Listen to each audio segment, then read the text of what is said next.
नमस्कार, good morning सबैजनालाई। अहिले बिहानको 7 बजेको छ। आज मम्मी र म मोरङको केराबारी भन्ने ठाउँ जान आँटेको।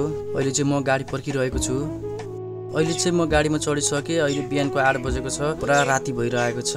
अहिले मौसम चेन्ज भएर अहिले चाहिँ बिर्तामको हामी बाटबाट नै आइपुग्यौँ। कस्तो अचम्म भइरहेछ। अहिले मौसम राम्रो भएर उज्यालो भयो। म अहिले आइपुगेँ दमकमा। गाडीमा बस्दा बस्दा थाकिसक्यो। सरर जाँदैछु अहिले म। अहिले म पत्री भन्ने ठाउँ आइपुगिसकेँ अनि मान्छेहरू उत्रिरहेछन्। पुरा अल्छी लागिसक्यो। अहिले चाहिँ म मोरङको खुर्सानी भन्ने ठाउँ आइपुग्न आँटेँ। बस्दा बस्दा पुरै थाकिसक्यो। अब चाहिँ गाडीबाट उत्रिने बेला भयो। अब चाहिँ आनन्द हुने भयो। अहिले मम्मी र म मोरङको खुर्सानी भन्ने ठाउँ आइपुग्यौँ। तपाईहरूले मोरङको खुर्सानी भन्ने ठाउँ देख्न सक्नुहुन्छ। केराबारी भन्ने ठाउँ जानको लागि अब फेरि अर्को गाडी चढ्नुपर्छ। मम्मीले चाहिँ फलफुल किन्दै हुनुहुन्छ। खुर्सानीको यही अगाडि केराबारी जानको लागि बस स्ट्यान्ड रहेछ। बस चाहिँ यही रहेछ। अब बसमा चढ्न आँटेको मम्मी र म गाडीमा चढिसक्यौँ। मम्मी अगाडि सिटमा हुनुहुन्छ, म पछाडि सिटमा छु भिडियो बनाउँदै। चिलमा पछाडि सिटमा बसेर अब गाडी हिँड्न आँटो। मोरङको केराबारी भन्ने ठाउँ जाँदै सरर गाडीमा जाँदैछु अहिले म। अब यहाँबाट सुरु हुन्छ केराबारी जानको लागि। जङ्गलको बाटो हुँदै जानु पर्दछ।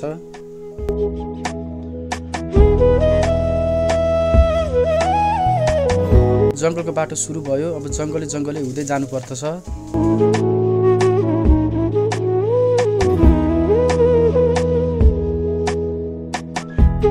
यसो झ्यालबाट टाउको निकालेर हेरेको। अहिले हामी गाउँको बाटो हुँदै जाँदैछौँ। अल्छी लागिसक्यो। कतिखेर केराबारी ठाउँ आउँछ भइसक्यो।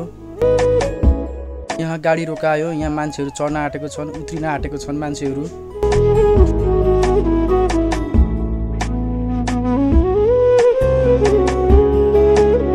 गर्मी भएर झ्यालबाट टाउको निकालेको छु। बाहिर दरो हावा चलिरहेछ। गाउँको बाटो हुँदै हाइवे रोड निस्क्यौँ हामी।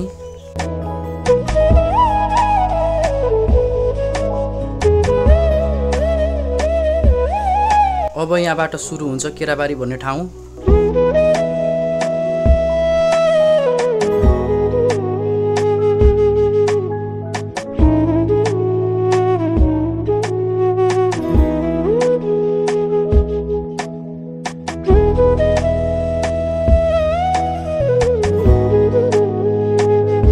यो चाहिँ इलाका प्रहरी केराबारीको हो।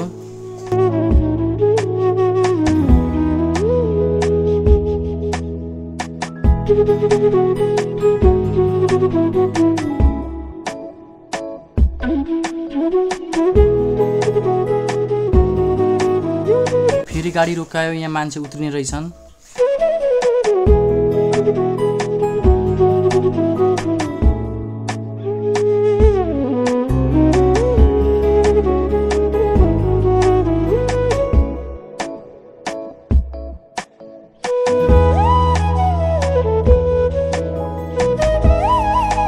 मोरङको केराबारी भन्ने ठाउँ आइपुग्यौँ भन्दा हुन्छ अब हामी।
मोरङको केराबारी भन्ने ठाउँ आइपुग्यौँ हामी बल्ल।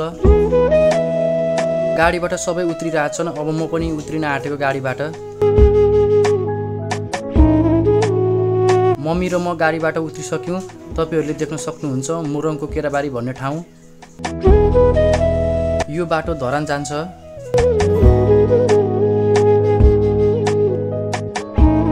म यो बाटो हुँदै जानुपर्ने हो।